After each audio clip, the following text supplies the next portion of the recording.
tignan niyo yung babaeng yun, oh. Parang adik yung itsura, napakaraming tato, kababaeng tao. Hoy, parang mali yata tong lugar na pinuntahan mo, hindi to beer house. Doon ka na lang sa labas sa atin, magpa-atras ka na lang ng mga sasakyan doon.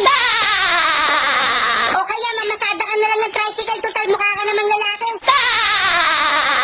Mukhang di ka pa nga ata naliligo nung pumunta ka dito. Amoy na amoy dito yung baho mo.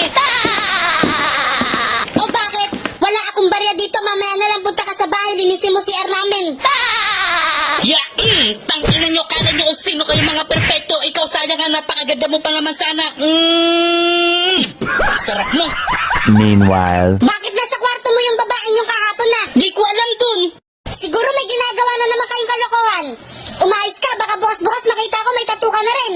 Baka may gusto na sa'yo, kuya, kasi isipin mo pumunta mag-isa sa kwarto mo tapos hinahanap ka, buti na lang talaga wala ka doon kasi kung nadudong ka malamang nakita ka niya tapos sa'yo maghuhubad ka, maghuhubad siya tapos may mangyari